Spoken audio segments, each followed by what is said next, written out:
Okay. Estianne Bodenstaff. I'm sorry if I am pronouncing your name wrong. I have a little bit of problem pronouncing words. But you asked me, why do you use the E2C if you have a Blackmagic? You say you bought the E2C, and I must say, if this camera is not rigged correctly, handheld is so difficult to shoot. Why do you think they did not include Jello mode for the E2C that actually needs it the most?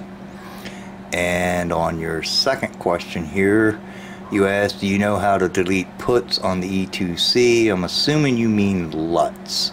Okay, B, you asked me if I owned a Blackmagic Pocket Cinema camera, 4K, why would I use the E2C? And as you said, unless it's rigged out properly, it's hard for you to maneuver and focus or shoot with. So, here's why. And I don't know what your level is on experience with these cameras.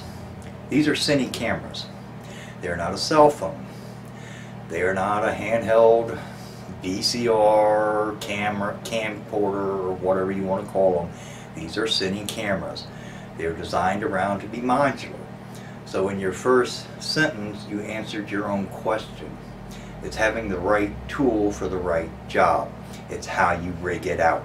That's what these are designed for. This is my A camera. I can use it as a run and gun if I want, but this thing now, originally when I was messing around with it on a couple of my other videos, I was at 19.5 pounds without the battery on it. I am now at 22 pounds with this system, with some of the other stuff I added on to it.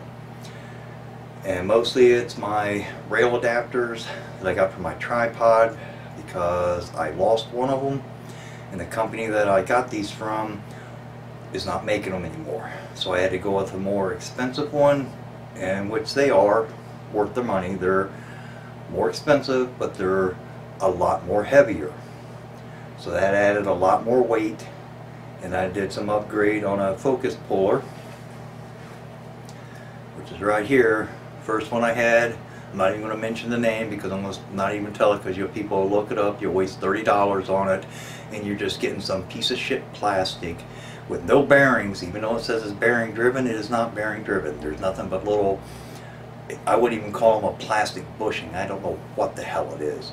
Worked good for a little bit, and next thing you know, it starts having stutters in it, and it just quit working at all. So I went and paid the money and got a real good one. It's aluminum, plastic, and with ball bearings in it. And it adds quite a bit more weight too. And some other things that I'm not going to show you. But anyhow, that's quite a bit of weight. So, but you can still run and gun in short distance unless you're Arnold Schwarzenegger. So, if I wanted to, say I wanted to do a trail shot where I'm either coming in or going back, and it also has, same before, having the right tool for the right job or setting your job up correctly. These are a manual lens. Autofocus, or manual focus, no autofocus. So I'm going to have tape marks on the floor when I got an actor or whatever I'm doing walking and I'm pulling focus. So if we're starting here, as I'm walking back, I'm looking down, looking at my monitor here too. When I see the certain tape line I need to be at, I got marks, well they're not on here now, but I mark my wheel. So I know as I'm walking, as soon as my one heel hits, I'll pull my focus, and that way I can keep backing up continuously for however long our scene's going to be, and it's going to be in focus. Now, what this one was originally built for, as I said, this is my A camera. It's meant strictly for tripod use. I also added these to it, which are, if I wanted to go, you can see them here, handheld carry. And yes, it's not going to be the best, stablest shot, but it does give more of a movie feel to it, I think, than just constantly being static all the time or on a crane or a jib or whatever. It just gives it more character. But again, it's the right tool for the right job, whatever you want it to do. That's what these cine cameras are for. Now, if I want something I'm going to run and gun where I'm not going to be needing it, if it's some fast-paced action shit, that I'm not going to be schlucking this around. I'm not going to try to be running around like this through the entire scenes.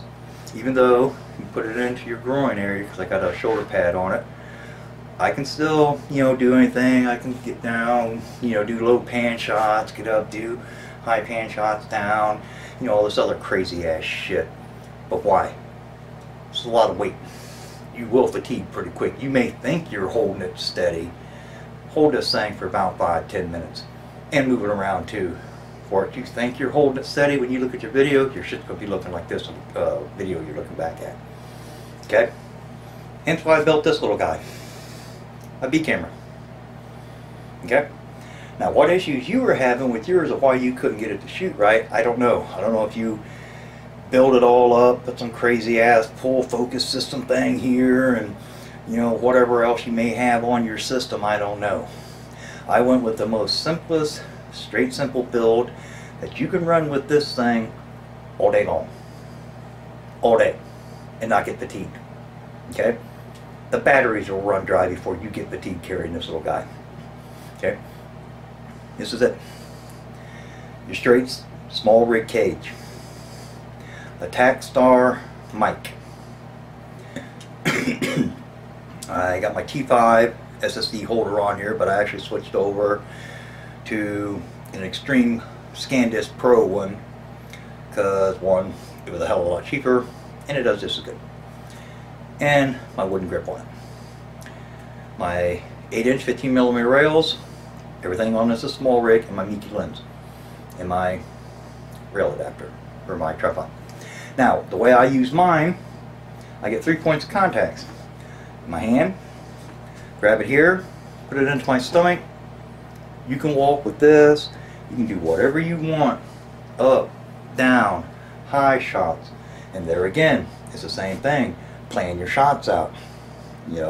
This don't have a focus puller on it, but it's no difference. If you're outside doing a scenery shot somewhere on the road, lay a piece, some trash that's on the ground. I'm sure you can find that anywhere. I know in my neighborhood or wherever I'm at, you can. And when you get to that point, you already know where you need to go at. Now this don't have, it's got your markers on it, but I'll just put like little pieces of painter's tape, cut them real thin and mark out my different focus points, which isn't much. And a lot of times I don't even need to redo it, because another thing you can do is just measure all. I usually set this lens at infinity distance and then back it down, not even a quarter turn. And then mark out my distance to the sun. Now again, lighting plays a lot in it too. But you'll achieve 99% accuracy on your focus on it. Sometimes it may look a little soft or not as sharp, like slightly out of focus, but there again, it gives the movie or whatever you're doing character. Not some tack-driven 8K sharpness where you're counting every pore in the nose and face and every nose hair and eyelashes. Who wants to see that shit? Focus on the movie, don't focus on your gear. But speaking of gear, it all comes down to this. Master your gear. Now, I'm no pro at this. In fact, I'm the least person to be even telling you any advice. But this is what I learned from it. I come from photo photography, not movies. Photo was my bread and butter back in '03. Up until the time I re-enlisted to the service from '03 to '07, that was 90% of my income that I was making, and I did really good at it. Made some good money.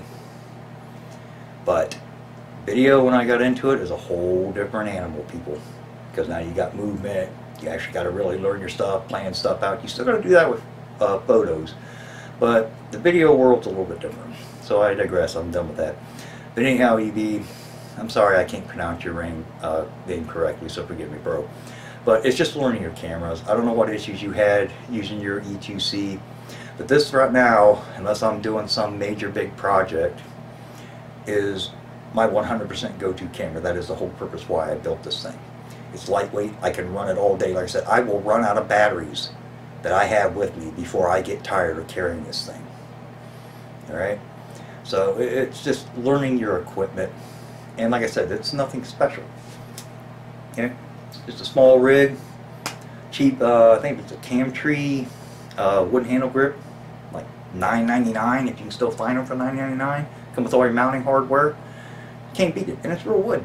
And it's reversible. You can switch it for left or right hand. You just have two little screws here. You pull out, reflip the grip. I like mine on the right. And I control my camera movements just like this. Yeah, if I need to switch to my aperture, I can go right here.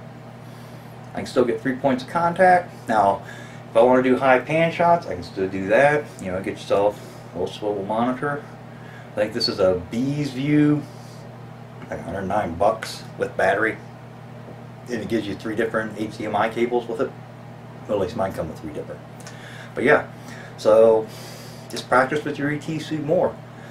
And now to your next question. You want to know how do you know how to delete puts on E2C? Well, puts, I'm assuming you meant LUTs. Well, on E2C lines, I'm not aware that you are able to have LUTs loaded into the camera. Now, if I'm wrong, I'm sure someone will point that out to me. I don't use LUTs. I did at first on the Blackmagic because it allows you to do the pass-through without baking it in. On my Blackmagic 4K, I use B-roll. That's all I use on it. And on this one here, I shoot Z-log. Z-roll on the E2 series till they get that shit worked out. Don't even waste your freaking time on it. But I shoot Z-log. And sometimes I'll put a LUT in there that I think I might like. Just look at it, see what it does, and but mostly I just mess with the curves and just play around with your other settings in there, and you'll get a lot better result, or get the results you want. So I hope that helps out. Like I said, I am no expert at this, and if I made some mistakes in what I was describing, I'm sure someone will chime in and tell me. But other than that, bro, I hope this helps you out and answer your question. I'm sorry I did a video instead of typing it in, but I figured this I could cover more than trying to do 10 paragraphs of typing something and no one's going to read it anyways. So alright, man, happy filming, and good luck, man.